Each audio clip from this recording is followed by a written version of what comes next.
Hey guys, what is going on? Payne here once again, and welcome back to another episode of WWE 2K14 Experience. We are hot off the heels of No Way Out. Now, this past week on Monday Night Raw, The Rock, the People's Champion, arrived in a limo. He was looking disgruntled. He was looking ready for action. He meant business after going toe-to-toe with CM Punk at No Way Out for his WWE Championship. Now, back at No Way Out, in that main event, The Rock was so close to making CM Punk tap, but the lights went out, and when they came back on, The Shield, Roman Reigns and Seth Rollins were there, and they attacked The Rock. Now, as soon as The Rock got into the arena this past week on Monday Night Raw, he went straight to Miss McMahon's office, demanded a rematch for the WWE Championship, and he got what he wanted. The next stop in the WWE is, of course, the grandest stage of them all, WrestleMania. This past week, before Monday Night Raw kicked off, Miss McMahon took to Twitter and announced that the Money in the Bank ladder match will be returning to this year's WrestleMania. Now, kicking things off on Raw, Kofi Kingston and Jack Swagger look to battle it out with a chance to head to WrestleMania and a chance to win the Money in the Bank briefcase. As we know, within that briefcase is a contract which lasts for 12 months, allowing the winner to cash it in whenever they feel like it against a champion of their choice within that 12-month period.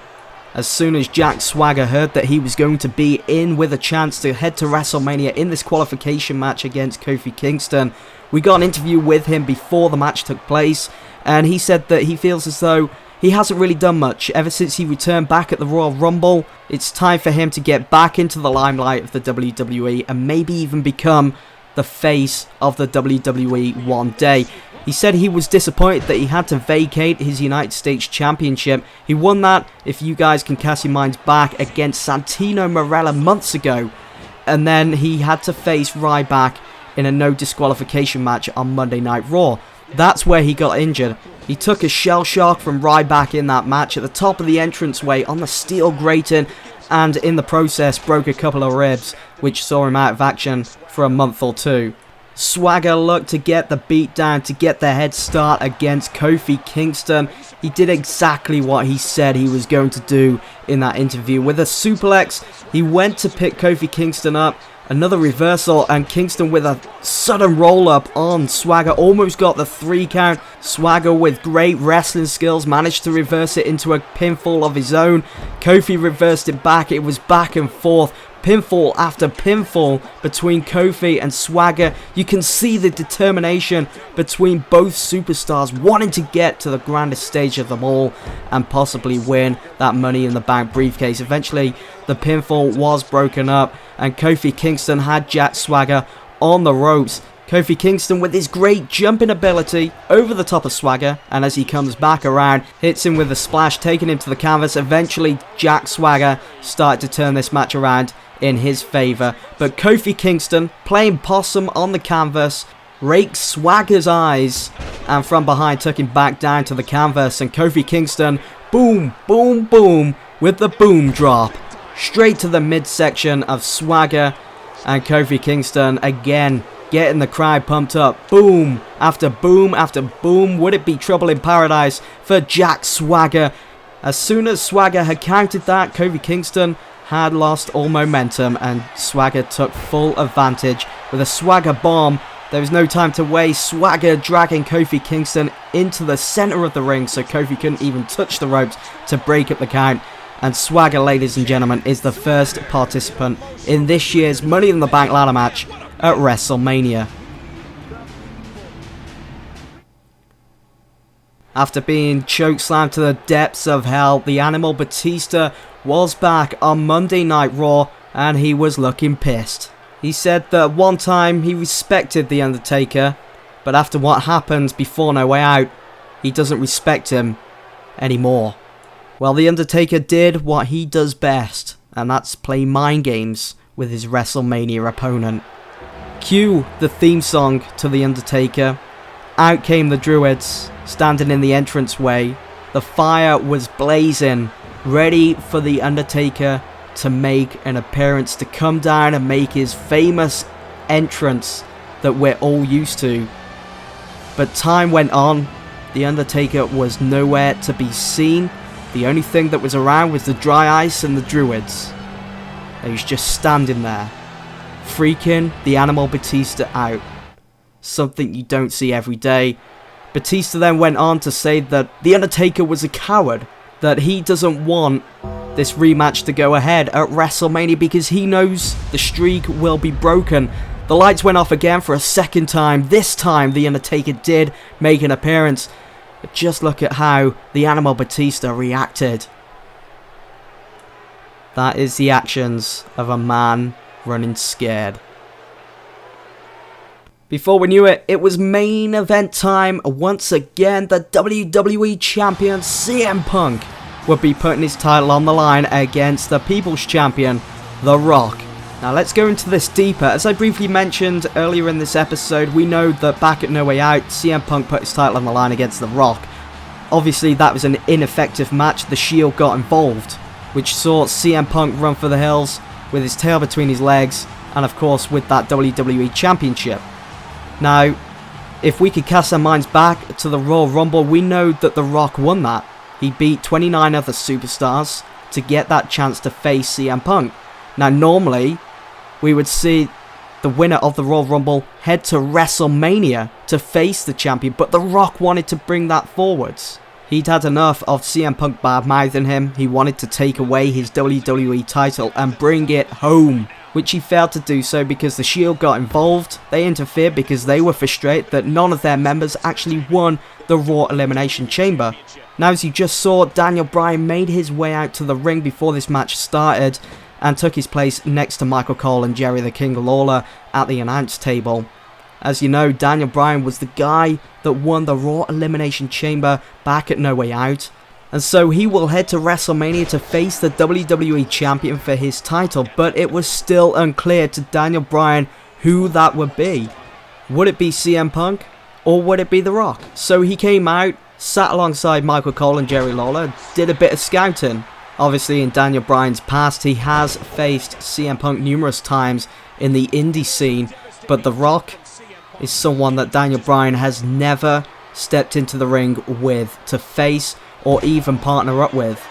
The question CM Punk would have been asking in the main event this past week on Monday Night Raw was, how does The Rock do it? Hot off the heels of No Way Out, an hellacious match against CM Punk, and then he also took a beating from the Shield at the end of the evening, also with steel chairs involved, and The Rock was here again Monday night ready for action again against CM Punk, pushing himself to the limit. And as his motto goes, just bring it. He did bring it once again, putting boots to asses against CM Punk. It just goes to show how much The Rock wants that WWE Championship around his waist once again. It's been a long time since it has been, and so The Rock looked to change that, starting with a rock bottom to CM Punk in the center of the ring, went for the cover, but CM Punk managed to kick out at the count of 2. The Rock looked to inflict more damage upon the WWE Champion CM Punk, but something like ticked in CM Punk's head. He knew what he had to do. He wanted to retain his title. He's held on to it for so long now that if he was to ever lose the WWE Championship, it's going to come as a big loss, a big shock to the system of CM Punk. As Punk went for the Macho Man-esque elbow drop, The Rock moved out of the way, and as the match went on, Daniel Bryan discussing matters with Michael Cole and Jerry the King Lawler, something flipped with Daniel Bryan. He took off the headset, got into the ring, and attacked The Rock, bringing the WWE Championship, the main event of Monday Night Raw, to an end. This is yet another WWE Championship main event match, which has had to come to an end without a clear winner. And as the ref called for the bell, it seemed as though Daniel Bryan and CM Punk teaming up to take out The Rock and inflict more damage upon him, but Chris Jericho returned to Monday Night Raw, cleared the ring of Daniel Bryan and CM Punk, preventing The Rock from getting another beatdown. Well, after what went down this past week on Monday Night Raw, it was time for Friday Night SmackDown. Once again, it'd be the same procedure regarding the Money in the Bank ladder match, but first, Wade Barrett, the winner of the SmackDown Elimination Chamber back at No Way Out, came out to address the WWE Universe. He had some bad news to share with everyone in the arena and everyone watching at home, that his mission now is to strip Randy Orton of his World Heavyweight Championship by any means necessary. Randy Orton didn't like what he had heard, so he made his way out to the ring to confront Wade Barrett. Just like CM Punk, Randy Orton has held on to that World Heavyweight Championship for such a long time now, ever since he beat Sheamus for it way back at Extreme Rules. Before the World Heavyweight Champion Randy Orton could speak his mind, Wade Barrett stopped him in his tracks. Wade Barrett reminded Randy Orton of that time when he was attacked in the locker room, when he was found unconscious by a couple of superstars roaming around. He also reminded him of that time when he was trying to make his way home and he almost got run over in the parking lot. Wade Barrett announced that it was him all along that attacked Orton in the locker room, that almost run him over, because he knew one day he would face him for his World Heavyweight Championship. Well, if that wasn't enough to knock Randy Orton off guard, Wade Barrett had CCTV footage to show the World Heavyweight Champion, and this was it.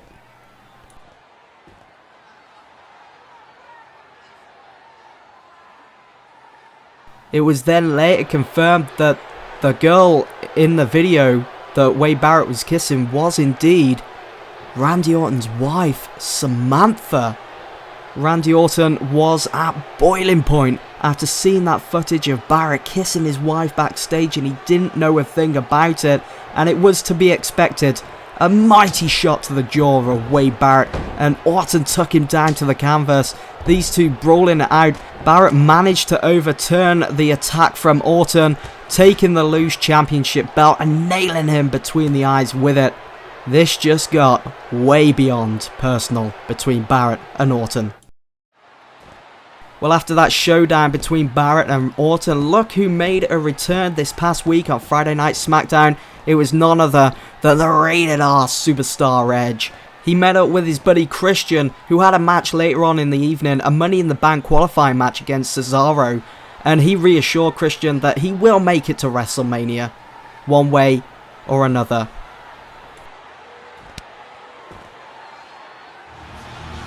This past week, Friday Night SmackDown hailed from Chicago, Illinois, and the fans there were in for a treat as Christian went toe-to-toe with Antonio Cesaro to determine who will be heading to WrestleMania to compete in that Money in the Bank ladder match. Now, Cesaro has gone from strength to strength ever since debuting here in the WWE. He recently had a good run in the Royal Rumble, entering at number 2. Imagine having to overcome the odds of 29 other superstars, having to last that long. Cesaro had an interview before this match took place on Friday Night SmackDown this past week, and he said that it's time for him to step up to the plate. He realised what he needs to do to overcome the experience of Christian. Well, Cesaro certainly gave Christian a run for his money this past week on Friday Night SmackDown. A big boot in the corner to Christian's jaw caught him off guard, and finished up with a huge belly-to-belly suplex. Eventually, Christian turned this match around into his favour with his best friend Edge watching on from the backstage area. Christian looked to make Antonio Cesaro tap out with a move that his best friend Edge would be proud of, the Maple Leaf. Cesaro trying his best to get to the bottom rope. Eventually, Christian had to break up the hold. Seeing that Christian had pretty much taken away the legs of Cesaro, he looked to take advantage and hit the kill switch right in the center of the ring. Bad place for Cesaro to be. Went for the cover and got the 3 count. Ladies and gentlemen, Christian is going to WrestleMania to compete in that Money in the Bank ladder match. An incredible match by both superstars, and even better for Christian as his best buddy Edge was there to watch it. But Edge out of nowhere attacked Christian from behind and went to get a steel chair from outside the ring. Ladies and gentlemen, what is going to happen? Be sure to tune in next week for WWE 2K14 Experience.